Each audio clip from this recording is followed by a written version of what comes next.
Mancano pochi giorni ormai all'arrivo in Friuli del Giro d'Italia. Il 27 maggio la Carovana Rosa sbarcherà sul Monte Lussari. È forse la tappa più attesa, quella che determinerà la classifica finale alla vigilia della grande conclusione del Giro a Roma.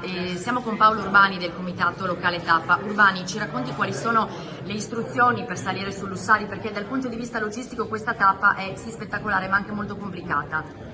L'istruzione che stiamo dando a tutti in questo momento è prima di tutto di utilizzare i mezzi pubblici per raggiungere sia Tarvisio che Malborghetto Valbruna, in particolare i treni speciali, in particolare anche la bicicletta, e di utilizzare le auto in maniera il più possibile con persone a bordo per permettere appunto la fluidità del traffico, che è previsto molto pesante. Per quello che riguarda l'accesso alla cabinovia sarà consentito solo ed esclusivamente a chi è in possesso già del biglietto, quindi le casse saranno chiuse sia a valle che in quota, e pertanto solo chi ha già acquistato il biglietto tramite promoturismo o è in possesso di biglietto di servizio potrà raggiungere il Monte Lussari. Il Monte Lussari sarà facilmente accessibile a piedi attraverso il Sentiero del Pellegrino, mentre al momento della discesa anche la strada che ospiterà la corsa sarà aperta per il rientro, e alla fine della discesa in Val Saisera chi avrà deciso di scendere per la strada dove c'è stata effettuata la corsa avrà a disposizione dei bus navetta che facilmente li porteranno ai parcheggi. Urbani, qui siamo in prefettura, poco fa è finita la conferenza stampa di presentazione di tutta la logistica che ha a che fare con il Giro. Vi siete concessi anche qualche raccomandazione che esula dalla pura organizzazione, perché dite andare in montagna richiede alcune attenzioni. Quali sono?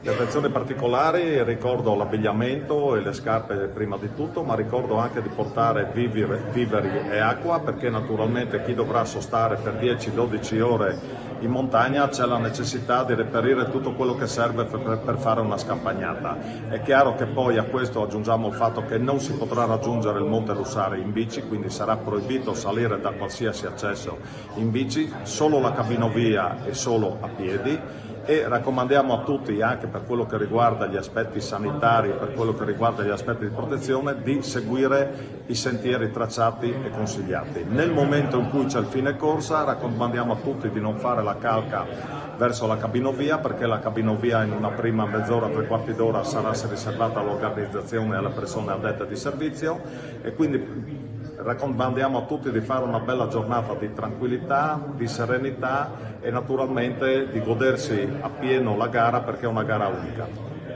Sarà una bella giornata anche dal punto di vista meteorologico, che era una delle grandi incognite. Il sole ci dovrebbe essere, ci sono insomma tutti gli ingredienti perché questa sia un'altra straordinaria puntata nella grande relazione che il Friuli Venezia Giulia ha col Giro d'Italia e che noi dobbiamo a una persona che si chiama Enzo Cainero. Ma Enzo ha rappresentato per il Giro d'Italia in questa regione un punto veramente di incontro felice, perché le sue idee, le sue genialità hanno fatto sì che questa corsa diventasse ormai un must per la nostra regione, ma che diventasse un must soprattutto per il Giro d'Italia.